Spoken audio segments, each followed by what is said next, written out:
पकड़ा गया है। ये बेडरूम में याशियाँ कर रही थी खातून जो है, अपने मर्द से इसका मन नहीं भर रहा था तो बाहर मुंह मार रही थी रईस के ऊपर। वो अपनी ख्वाहिशात जो नाजायज़ ख्वाहिशात थी वो उसके ऊपर पूरी कर रही थी। ये पकड़ी गई अपने ससुर के हाथों। उसने तेरी वाइफ है बीवी जो, या किसी और गैर मर्द के साथ रंगरेलियाँ मना रही, तो डूब मर, तो शर्म के मारे तुम मर जा। अस्सलाम वालेकुम नाज़रीन, मैं हूं आपके साथ आपका मेज़बान नईम भट्टी और आप देख रहे हैं 1 पॉइंट। नाज़रीन, जैसा कि आप जानते हैं कि सोशल मीडिया पर एक केस, डिलीवरी बॉय केस, जो कि बहुत ज़्यादा वायरल है और उसने पूरी दुनिया के अंदर बहुत ज़्यादा हाइप पकड़ी हुई है। इस वक्त मेरे साथ मकतूल जो रईस था, उसके भाई मेरे साथ, बड़े भाई हैं, वो मेरे साथ मौजूद हैं। सारी कहानी इन्हीं की ज़ुबानी जानते हैं कि आखिरकार रईस को इतनी बेदर्दी के साथ क्यों कत्ल किया गया। और कहा यह भी जा रहा है कि रईस की शादी को भी चंद माह रह गए हुए थे, लेकिन रईस आखिरी दफ़ा घर से कब निकला और इनको क्या कह के गया। अस्सलाम वालेकुम जी। वालेकुम सलाम। मेरे भाई, सबसे पहले बड़ा अफसोस है और जितना भी अफसोस किया जाए वो कम है। अल्लाह पाक की ज़ात आपको सब्र जमील अता करे, क्योंकि आपके साथ एक बहुत बड़ा सानिया हुआ है और आपका जवान सालाब जो भाई है इस दुनिया पानी से कूच कर गया है। ये सारा वाक़या क्या है कि कहा जा रहा है कि रईस का आमना के साथ नाजायज़ ताल्लुकात है। देखे भाई, नाजायज़ ताल्लुकात किस तरह होते हैं? दोनों तरफ से होते हैं। कोई ज़बरदस्ती किसी के साथ तो करता नहीं है। ये खातून इल्ज़ाम लगाती थी कि मैं तो उसको जानती नहीं, ये मुझे 5-6 माह से, 4-5 माह से ये मुझे ना हरासा कर रहा था। ठीक है, अगर ये तुझे हरासा कर रहा था तो जो CDR आया है तुम्हारा और रईस का मोबाइल का, उसमें 3-3 4-4 घंटे तुम्हारी कॉलें चल रही, वो किसके साथ कॉलें चल रही थी? ठीक है, इसके SMS आए हैं तकरीबन 10,000 से ऊपर के इसके SMS हैं जो आमना ने किए थे रईस को। जो रईस के आगे से जो उसको मैसेजेस गए हैं वो 1300 कुछ है। ठीक है, इनका रिलेशन था पिछले 6-7 माह से और बड़े कंफर्टेबल जोन में था। इस बात की तस्दीक जो है वो इंचार्ज साहब भी कर चुके हैं, जो राना सवेल साहब थे मांगा मंडी के। उन्होंने भी इस चीज़ की तस्दीक की कि ये दोनों जो है ये बड़े कंफर्टेबल जोन में रिलेशन में थे। ठीक है, और उन्होंने ये भी साथ में कहा था कि हमें इस तरह के कुछ शवाहिद मिले जो हम लोग मीडिया के ऊपर शेयर नहीं कर सकते। हमने मुलजिमान जो हैं उनके इंटरव्यूज़ भी किए हैं और जो फ़रहान मुलजिम है वो ये चीज़ का इतराफ़ कर रहा है। वो कह रहा है कि जी मैंने फ़रहान को जो है वो जो रईस है उसको, फ़रहान का ये कहना है कि मैंने रईस को जो है गैरत के नाम पर कत्ल किया। ये मेरे बच्चों को और मेरी बेटी को ट्रैप कर रहा था। मेरी जो मिसिज़ हैं, जो आमना है, उसको ये ट्रैप कर रहा था और मैंने इसको गैरत के नाम पर कत्ल किया। ये हमारे घर से 5 लाख रुपया भी लेके गया। भाई मेरी बात सुने, वो बिल्कुल भी ट्रैप नहीं कर रहा था। ठीक है ना, वो ऐसा कर रहा था, इस तरह का कोई मामला नहीं था। मैंने जब इनका इंटरव्यू सुना, इंटरव्यू के अगेंस्ट ही हमने जब ये उनको पैगामात हमने भी इंटरव्यू के अगेंस्ट दिया कि वो तुम्हें अगर 4-5 माह से ऐसा कर रहा था तो तुमने घर में किसी को क्यों नहीं बताया? जो तुम्हारा हक बनता है तुम अपनी माँ को बताओ, अपनी सास को बताओ, अपने ससुर को बताओ, किसी बहन को बताओ, अपने हस्बैंड को क्यों नहीं तूने बताया? ठीक है, अगर तुम्हें ऐसा कर रहा था, अगर तुम उनको नहीं बता सकती, तुम इतना पता कि मैंने ऑनलाइन शॉपिंग करनी, मैंने रईस को मैसेजेस करने या किसी और को करने, तुम 15 पे तुमने कॉल क्यों नहीं की? मैंने गैरत के नाम पे मारा, ये मेरी बच्ची को ऐसा कर रहा था, वो तरह तरह के इल्ज़ामात लगा रहा है। उसको शर्म आनी चाहिए इस बात के ऊपर कि वो मेरी बेटी है, कल को उसने जवान होना है। ठीक है, उसने भी मुआशरे में आना जाना, सारी चीज़ें उसने करनी है कि ये अपनी बेटी के ऊपर खुद भुगतान लगा रहा है, इल्ज़ाम लगा रहा है। आप ये अंदाज़ा लगाएं, एक आप 3rd पर्सन है, मुआशरे में हज़ारों लाखों करोड़ों लोग हैं, जिन जिन लोगों ने वो उसकी रियल की जो फ़ोटोज़ जो हैं, वीडियोज़ है, अगर उन्होंने देखी, उनका दिल दहला गया। तो जिनका लफ्ते जिगर था, जिस माँ का बेटा था, जिस भाई का भाई था, जिस बहन का भाई था, उनके ऊपर क्या बीती होगी उस ख़ानदान के ऊपर कि हमसे नहीं वो देखेगी कि यार इतना जुल्म किया हमारे बच्चे के साथ, क्या कसूर था हमारे बच्चे का? ठीक है, हमारे बच्चे का हमें कसूर बताते, अगर कोई इस तरह का मसला था तो आप 15 करते, हमें कंप्लेन करते। ये एक्चुअली हुआ ऐसे ही है कि जब ये रईस को इसने बुलाया अपने घर, अपने जाल में फंसाया हुआ था, वर्गलाया था, इसने अपने घर बुलाया आमना ने। ये इंसिडेंट होने से 6-7 दिन पहले की बात है। उसने इसको अपने घर बुलाया, ये दोनों बेडरूम में याशियाँ कर रहे थे। ठीक है, इस बात का भी मैं आपको आगे चल के ये भी क्लियर करता चलूँगा, क्योंकि इंसान के अल्फाज होते हैं, अल्फाजों से पता चल जाता है। ठीक है, वो इसने कहा जी जब ये उनके घर गया, पकड़ा गया, ये बेडरूम में याशियाँ कर रही थी खातून जो है, अपने मर्द से इसका मन नहीं भर रहा था तो बाहर मुंह मार रही थी रईस के ऊपर। वो अपनी ख्वाहिशात जो नाजायज़ ख्वाहिशात थी वो उसके ऊपर पूरी कर रही थी। ये पकड़ी गई अपने ससुर के हाथों। उसने वीडियो कॉल लगा के दिखाई, ये देख तेरी जो बहू है, तेरी वाइफ है बीवी जो, या किसी और गैर मर्द के साथ रंगरेलियाँ मना रही, तो डूब मर, तो शर्म के मारे तुम मर जा। ठीक है, इतनी इतनी तूने मुझे, ये तरह तरह के सवालात हुए हैं जिसमें वो खुद भी इतराफ़ कर रहे। ठीक है, उसने इसको क्या हुआ है कि इसने इसको बार्गेनिंग की तरफ छुपा दिया है। ये आमना ने खुद छुपाया। आमना ने खुद उसको रास्ता दिखाया ना, उसको तो नहीं पता इनकी बार्गेनिंग कहाँ है, रास्ता कौन सा जाता है। उसने खुद इसको छुपाया कि तुम इस तरफ छुप जाओ, जैसे मामला सॉर्ट आउट होता है मैं तुम्हें बाहर निकालती हूँ। इतने में उसका मोबाइल पड़ा था बेडरूम के ऊपर, वो मोबाइल एक आईफोन की वॉच थी, वो पकड़ते उसने कहा जाओ जाओ जाओ तुम जल्दी से जाओ, ये चीज़ें मैं सेव कर लेती हूँ, जाओ जाओ तुम जल्दी जाओ, जैसे मैं मामला ठंडा होता है मैं तुम्हें निकाल लेती हूँ। उसने कहा ठीक है। वो जैसे बच्चा गया, उसने आवाज़ें सुनी है, ठीक है, उसने आवाज़ें सुनी, वो टेरेस पे खड़ा रहा, उसने आवाज़ें सुनी कि ये जो बूढ़ा है ये आया वीडियो कॉल के ऊपर अपने बेटे को लेके। तो ये बड़ी इनकी तलक कलामी हुई आपस में तीनों लोगों की, आमना, फरहान और इसका ससुर वालिद की। हाँ ठीक है, इनकी तीनों की बड़ी तलक कलामी हुई। उसने ज़्यादा देर वहाँ पे रुकना मुनासिब नहीं समझा, ठीक है। आपने उनकी वीडियोस में अक्सर वो काफ़ी वीडियोस में आपने देखा भी होगा, उनका घर जो फर्स्ट फ्लोर था उसने जंगले को पकड़ के नीचे कूद दिया, रईस ने कूद के वहाँ से वापस आ गया। कि फरहान ने, जब फरहान आया उसने पकड़ के अपनी बीवी को फेंटी लगाई, ठीक है, मारा उसको, मारा। ठीक है। उसके बाद जिसमें वो इंटरव्यू में ये बताता है कि मुझे जब ये सारी चीज़ें पता चली कि हमारे घर चोर आया या डकैत आया या चला गया, तो मैंने अपने वालिद साहब को कहा आप इसको नीचे ले जाओ, ठीक है, आपने इसको वॉशरूम भी नहीं जाने देना, इसको ज़मीन पे बिठा के रखना मेरे आने तक।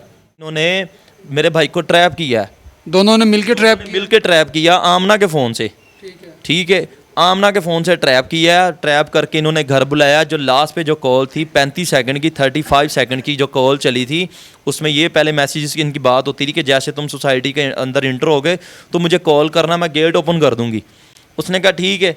अब जो हमारे विक्टिम्स है वो साथ इसके गए हैं रईस के। अच्छा, वो जो दो लड़के साथ गए थे वो रईस के कज़न हैं या दोस्त हैं? वो हमारे खानदान की, वो उसको खुद छोड़ के आए अंदर? वो खुद छोड़ के आए। मैं आपको बता रहा हूँ, जैसे ये उसको छोड़ के आए, जब इन्होंने उसको ड्रॉप किया वहाँ पे, इन्होंने जब लास्ट पे जो कॉल की है ना सोसाइटी के अंदर इंटर होते हुए, रईस ने कॉल की, वो कॉल किसने उठाई? आमना ने कॉल उठाई है, ठीक है। अब जो दो लड़के साथ गए थे उनको इस चीज़ का पता था कि ये आमना की वॉइस है, क्योंकि वो पहले भी उसकी वॉइस सुन चुके थे। रईस के साथ बैठना उठना था इनका, दोस्तों में होता है, ठीक है। उन्होंने वॉइस सुनी, उसने कहा कि जो वो आमना की वॉइस थी। जब हम लोगों ने रईस को वहाँ पे ड्रॉप किया है तो इनके टेरेस के ऊपर फरहान और ये अर्गमान, ये दोनों भाई मौजूद थे, ठीक है। लड़के बता रहे हैं, वो लड़के बता रहे हैं, ठीक है। कहते ये दोनों मौजूद थे ऊपर, ठीक है। हम लोगों ने, हमें उसने कहा कि आप ना 10 मिनट के लिए मुझे यहाँ पे ड्रॉप करो, आप सोसाइटी के गेट पे रुको, बर्गर वाली शॉप है वहाँ पे चलो, मैं ये पार्सल डिलीवर करके 10 मिनट में आ रहा हूँ, फिर वहीं पे बैठ के हम बर्गर खाते हैं, ठीक है। उन्होंने कहा ठीक है। अब जब इन्होंने ड्रॉप किया, ऊपर से अरगमान की आवाज़ आती, क्या आवाज़ आती है कि ਤੁਹਾਨੂੰ ਹੋਰ ਕੰਮ नहीं, ਤੁਸੀਂ ਇਹਦੇ ਨਾਲ फिरते रहते हैं। कहा जी ਅਸੀਂ ड्रॉप करना है, अच्छा चलो ठीक है, ये बात हुई है, ठीक है। ये लोग वापस आ गए वहाँ पे बर्गर वाली दुकान पे आके 10 मिनट इंतज़ार किया, घंटा 1.5 घंटा इंतज़ार करने के बाद, ये काफ़ी टाइम इंतज़ार करने के बाद वहाँ से वापस आ गए। हमने सारा वो ऑफिस में चेक किया, उनको कॉल की, ऑफिस वालों ने कहा जी रईस आज नहीं आया, रईस कल आया था, आज नहीं आया। हमने हर जगह ढूंढ लिया। इतने में क्या होता है कि वही दोनों लड़के हमारे पास आते हैं कि रईस को हम लोग वहाँ, रईस हमें साथ लेके गया था फ़लाँ जगह पे, तो रईस वहाँ गया था, तो अंदर गया, वापस नहीं आया, उसका हम इंतज़ार करके वापस आ गए। मैंने उसको पूछा, मैंने कहा तुम इतने कॉन्फिडेंस के साथ आ गए, तुम्हें कुछ पता है, तुम वो कुछ जानने वाले थे, क्या था? कहते रईस उनके घर मामूल के मुताबिक आना जाना था रईस का, ठीक है। और 2 बार मैं रईस के साथ उस घर में गया हूँ, ड्राइंग रूम में बैठे मैंने 1 बार चाय पी उनके घर से, और अर्गमान से मेरी मुलाकात हुई है 2 बार, ठीक है। इस हम लोग तो इसलिए वापस आ गए कि रईस का उनके घर आना जाना, जैसे फ्री होगा कॉल कर देगा, हम उसको पिक कर लेंगे। लेकिन रईस की कॉल भी नहीं आई, हमने रईस को भी फ़ोन किए, नंबर उसके बंद जा रहे थे, तो हमें भी घर आया, हम सो गए, टाइम वैसा था, हम सो गए।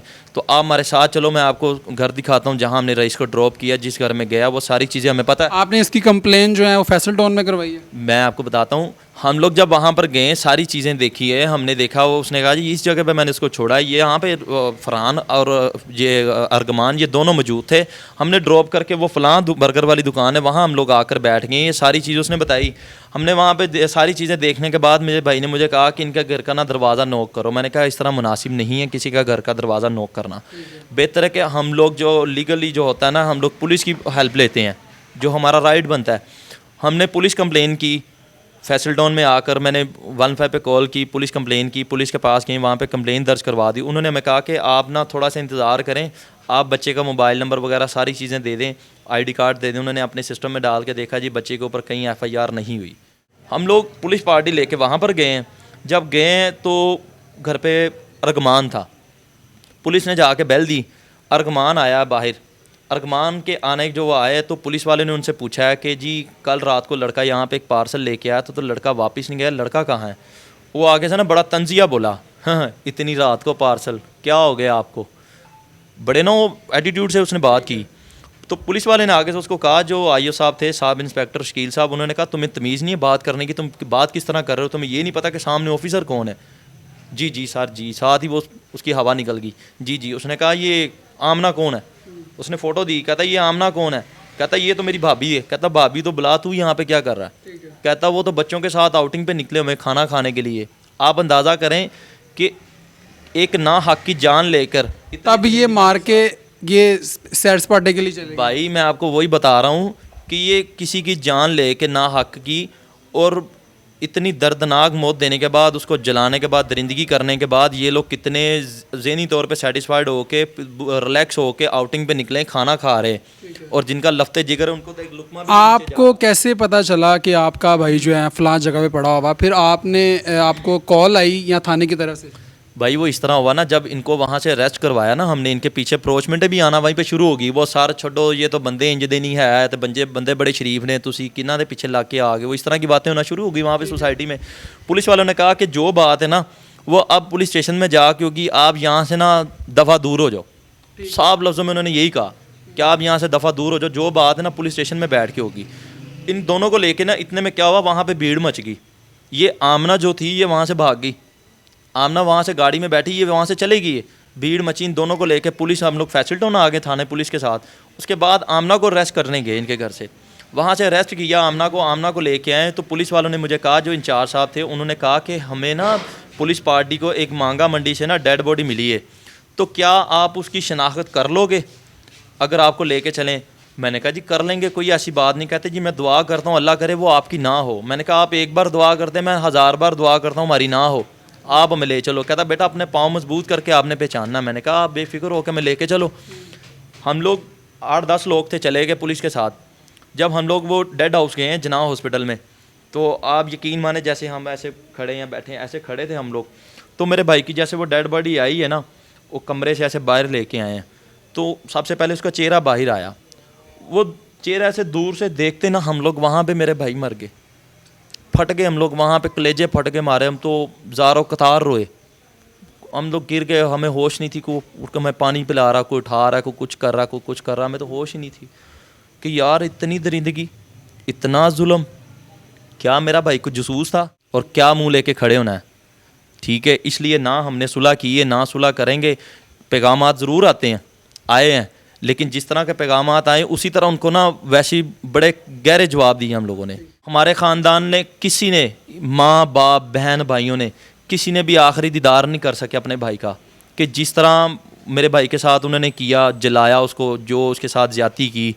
कि मैं आपको वो भी बयान करता चलूँ तो मारा ना से एक बार दवा मर जाते हैं यार बयान करते हुए। अल्लाह पाक आपको सब्र जमील दे। क्या मैसेज देंगे आला अदलिया को और जज साहिबान? मैं अपने आला अदलिया से यही अपील करता हूँ, इंसाफ की अपील करता हूँ कि हमें मेरिट पे इंसाफ चाहिए। जिस तरह हमारे बच्चे के साथ ज़्यादती की इन लोगों ने, इनको चौक चौराहे में खड़ा करके ना सरेआम फांसी पे लटकाया जाए, ये दुनिया के लिए इबरत का निशाना बने। ठीक है, हमें इंसाफ चाहिए और ये दुनिया के लिए इबरत का निशाना बने, ताकि कल को कोई नया फरान ना उठे। ठीक है, और कल को कोई किसी माँ का लफ्ते जिगर ना छीना जाए। ठीक है, इनको इतनी दर्दनाक इबरतनाक सज़ा दी जाए चौक चौराहे में खड़ा करके, फिर हमारे कलेजों में ठंडक पड़ेगी, मेरी माँ के कलेजे में ठंडक पड़ेगी। ये हालात हैं जी।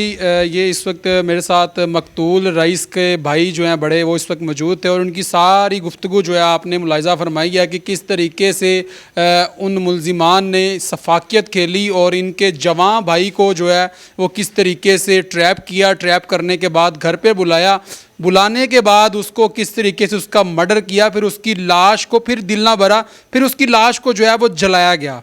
तो अब जो सोशल मीडिया पर ख़बरें जो बहुत ज़्यादा गर्दिश हैं, वायरल हैं कि अब रईस की फ़ैमिली जो है वो सुलह करने के लिए सुलह की तरफ जा रही हैं और इनको पैसों की ऑफ़र आ रही है। उन्होंने वो पैसों की ऑफ़र भी जो कबूल कर लिया, लेकिन इनका ये कहना है कि इनको इंसाफ चाहिए, इनको पैसे नहीं चाहिए, बल्कि रईस के जो कातिल हैं उनके गले में फांसी का फंदा चाहिए। और उनका जज साहिबान और आला अदलिया से ये मुतालबा है कि इनके साथ इंसाफ किया जाए। इसी के साथ अपने मेज़बान नईम भट्टी को दीजिए इजाज़त और देखते रहिए 1 पॉइंट।